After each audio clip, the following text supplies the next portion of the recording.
تو میں عرض کر رہا تھا کہ اتنے ہم خطرناک، تو جب تک ہمارے سینے میں دل جو ہے اس دل میں درد پیدا نہیں ہوتا اس وقت تک سب چیزیں بیکار ہے. تو وہ خان صاحب ہم کو جمع کر، ایک دن اتوار کا دن تھا اور اکثر کیا تھا انہوں نے، اتوار کے دن شام کا ٹائم تھا، ہم کو سب کو بغل میں مصلی لیا اور ہم کو مزگام پر ایک چھوٹا پہاڑ ہے پلسن کے اوپر، وہاں ایک باغیچہ ہے، ہم کو سب کو لے کر گئے. وہاں جانے کے بعد اوپر ہم نے گھوما پھرا، بچوں کھیلتے تھے دوڑ پکڑ داؤ وغیرہ سب جو کچھ تھے کھلونے وغیرہ، بہت کھیلنے کے بعد جب مغرب کا ٹائم ہوتا تو وہ خان صاحب وضو میں رہتے تھے، وہیں مغرب کی نماز پڑھ لیتے اور اس کے بعد میں سب بچوں کو جمع کرتے. اور بہت چھوٹا پہاڑ ہے، 5-7 منٹ میں آپ نیچے آ سکتے ہیں، نیچے آ جائے. وہاں ایک پتھر تھا، چھوٹا سا گیٹ تھا، اس زمانے میں لال مٹی تھی، چھوٹا سا گیٹ لکڑی کا، اسی کے باہر ایک پتھر کی چٹان دیتی تھی، اس پر بیٹھ جاوے. کندھے پر ایک تھیلا رکھتے تھے، وہ اس تھیلے میں سے ایک تھیلی نکالتے، اس تھیلی میں پیپرمنٹ چاکلیٹ رہتی.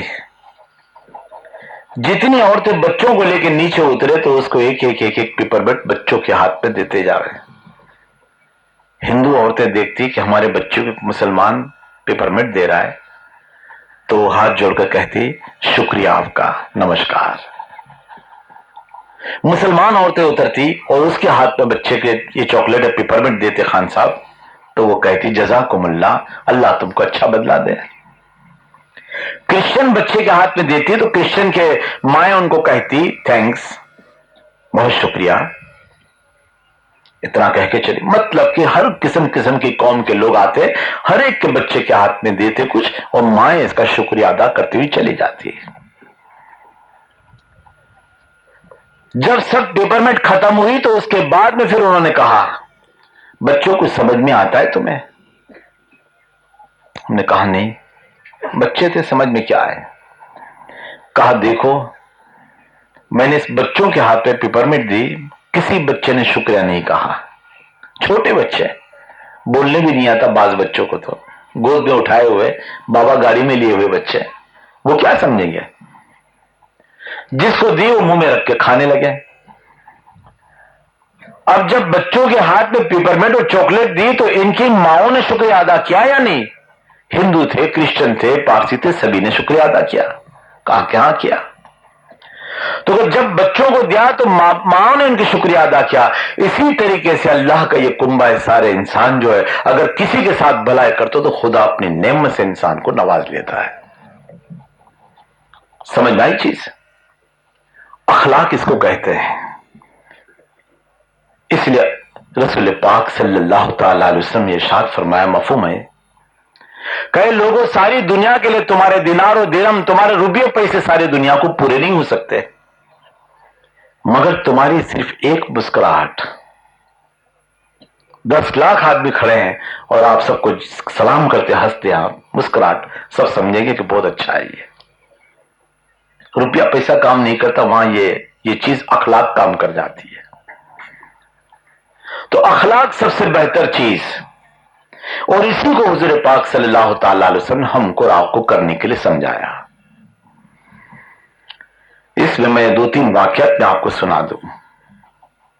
اخلاق میں سب سے بڑی چیز 3 چیزیں ایسی ہیں جس سے بچنے کی ضرورت ہے. ایک بدکاری، اس کے ڈیٹیل میں نہیں جاتا، ماں بہنیں بھی بیٹھی ہوئی ہیں، ورنہ میرے پاس ایک چوبدار ایسا واقعہ، سچا واقعہ ہے، اگر پیش کر دوں تو آپ کے رونگٹے کھڑے ہو جائیں انشاءاللہ.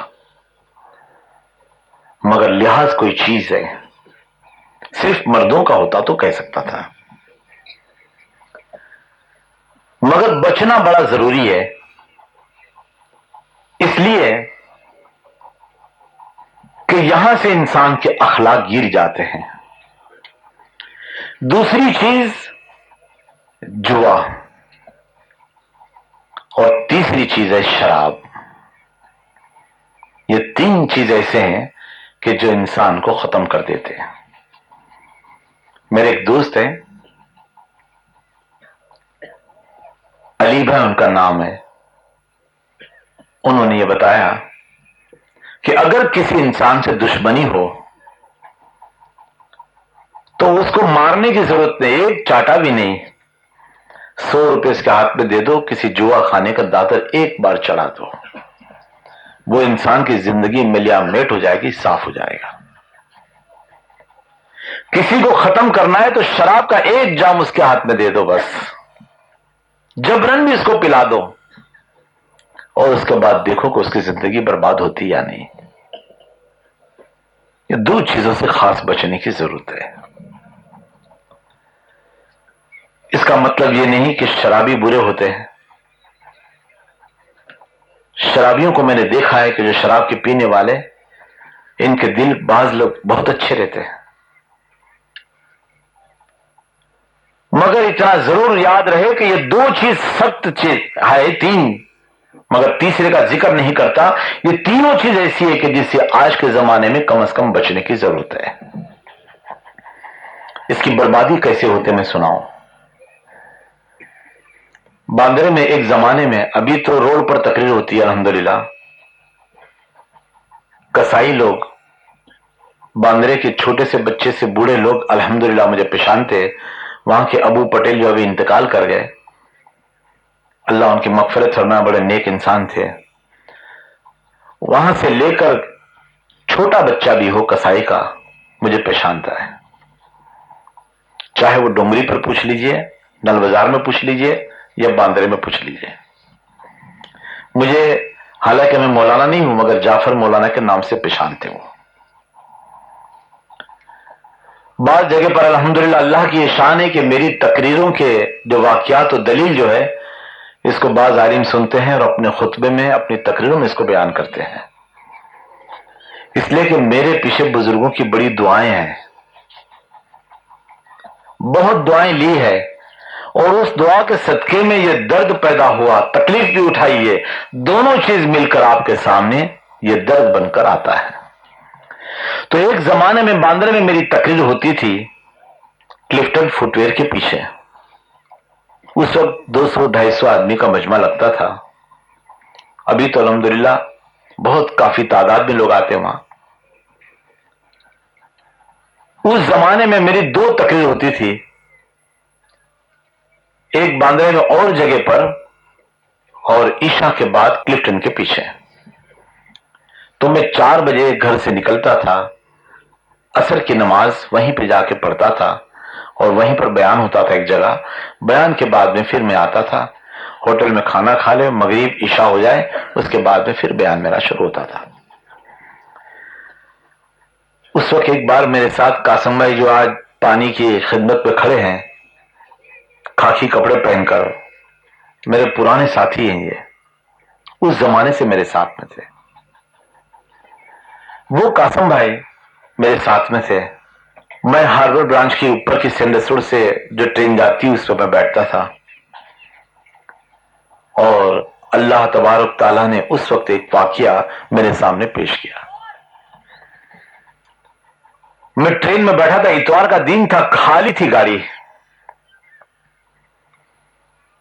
سینڈسوڑ اسٹیشن یعنی بوری بندر کے بعد تیسرا اسٹاپ، کھڑکی کے پاس مجھے سیٹ ملی، سامنے کی سیٹ پر مجھے دھیان نہیں تھا، میں ایسے ہی بیٹھ گیا، اور قاسم بھائی کی سگریٹ کی عادت تو دروازے پہ کھڑے ہو جا رہے ہیں، میں یہاں بیٹھا ہوں، اچانک ریلوے اسٹیشن جب آیا اور وہاں سے گاڑی اسٹارٹ ہوئی، تو ریلوے اسٹیشن میں 100 میل بہت، لکڑی کی کاٹنے کی میلیں بہت ہیں، بھوسا بہت بکتا ہے وہاں، پلیٹ فارم پر بھوسے کی گونیاں پڑی ہوئی تھی، بوریاں۔ جب ٹرین رفتار کے ساتھ، اسپیڈ کے ساتھ جب اسٹارٹ ہوئی ہے، تو کچھ بھوسا اڑا، کچھ میری آنکھ میں بھی گیا، اور میرے سامنے ایک بچی بیٹھی تھی 12 سال کی، اس کی آنکھ میں بھی گیا، اسے بازو میں اس کا باپ بیٹھا تھا، اتنا کہا ابا، تو میرا قدرتی دھیان پڑا، آنکھ صاف کر کے میں دیکھتا ہوں اس بچی کے دونوں ہاتھ یہاں سے کٹے ہوئے ہیں،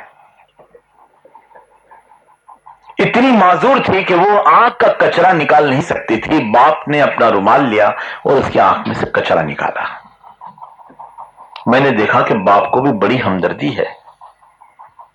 میں نے پوچھا آپ کی بیٹی ہے؟ تو انہوں نے کہا کہ ہاں میری بیٹی بھی ہے اور میرے گناہوں کی سزا بھی ہے. میں نے پوچھا بھائی گناہ کی سزا یہ کیسے؟ تو بیٹی تو بیچاری آنکھ میں آنسو تھے اس کے, کھڑکی کی طرف منہ کر کے بیٹھ گئی. کہنے لگا وہ شخص میرا نام راجا ہے, میں باندرا کے اس جھوپڑ پٹی میں جو آج نکال دی گئی ہے اس جھوپڑ پٹی میں رہتا تھا, جھوپڑے میں. وہاں پر میرے بہت کام چلتے تھے, شراب کے اڈے, جوئے کھانے, یہ سب کچھ وہاں تھا.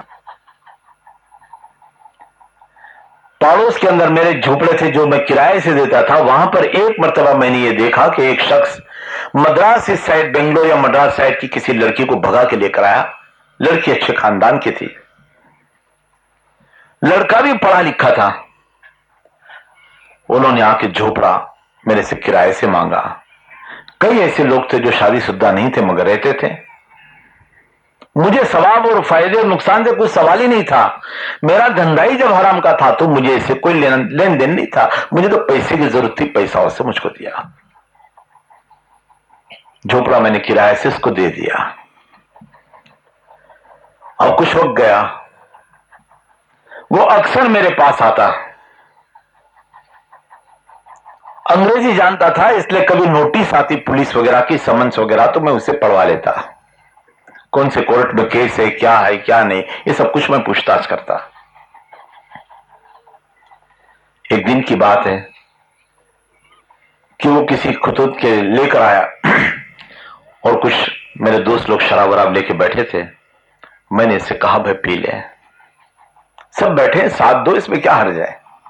میں نے شراب اس کو پلائی, وہ منع کرتا گیا. میں نے قسم دی, میں نے اس سے کہا بھائی کیا ایٹیکیٹ تمہارے, اتنے پڑھے لکھے آدمی ہو اور تم اس شراب سے پرہیز کرتے ہو, یہ تو آج کی فیشن ہے. میں نے دے دیا اس کو, شرم کے مارے اسے ایک جام گٹگٹا دیا. پینے کے بعد جو گھر گیا تو اس کی بیوی نے اس سے کہا یہ تم کیا کر کے آئے؟ اب وہ کچھ بول نہیں پائے. دوسرے دن بیوی نے اس سے قسم دے کر کہا کہ آج کے بعد کبھی شراب نہیں پیو گے, اس کا تم وعدہ کرو. شراب پینے کی تو منع کر دی مگر وہاں اس نے جوئے خانے میں بیٹھنا شروع کر دیا. اب جوا شروع ہوا. شراب کا معاملہ یہ ہے, لوگ کہتے ہیں سمجھدار لوگ کہ شراب جو ہے یہ ایسی ہے کہ پہلے شروع کے اندر آدمی سمجھتا ہے کہ میں شراب کو پیتا ہوں اور کچھ عرصے کے بعد میں وہ سمجھ جائے گا کہ اب شراب مجھ کو پی رہی ہے. یہ قانون ہے. امام غزالی رحمت اللہ علیہ تو اس سے آگے بڑھ کے فرماتے ہیں کہ شراب جو ہے اس میں شیطان کا ہاتھ لگا ہے, اور اس لیے اس کی جو شراب بنتی ہے تو اس کے اندر شیطان 3 قسم کے عرق کو ملاتا ہے. لومڑی کا خون, شیر کا خون اور خنزیر جس کو سور کا خون کہتے ہیں, یہ 3 خون اس میں ملا لیتا ہے. ایک فلسفہ بیان کیا انہوں نے. پہلے جب شراب پیتا ہے آدمی تو شیر کے مافک آواز دیتا, آؤ کون ہے, کس کے باپ کی طاقت ہے, میرے سامنے کھڑا ہو جائے. پہلے وہ تانے مارے گا. اس کے بعد جب آگے چلے گا تو جب نشہ اس کا جب بڑھ جائے گا تو وہ لومڑی کی طرح لڑکتے جائے گا, آہستہ ادھر ادھر گیر کرتے جائے گا. اور جس طرح خنزیر سور جو ہے آخر کیچڑ میں جا کے گرتا ہے, آخر وہ وہاں جا کے وہ گر جاتا ہے. امام غزالی فرماتے میں نہیں کہہ رہا, یہ شراب کے بعد میں اس کی عادت یہ ہوئی کہ جوا کھیلنے لگا اور جوئے کے اندر اس کے پیسے اتنے گئے کہ وہ قرضدار بن گیا. اب وہ راجا سے ادھار لے رہا ہے, وہ کہتا ہے مجھ سے پیسے ادھار لے جا رہے, پیسے ادھار لیتے ہوئے چلے. اتنا قرض ہو گیا اس کے سر پر. حالت یہ ہوئی ایک دن اسی پیسے کے لین دین میں جھگڑا ہوا, جوا چل رہا تھا, پیسہ ہار گیا.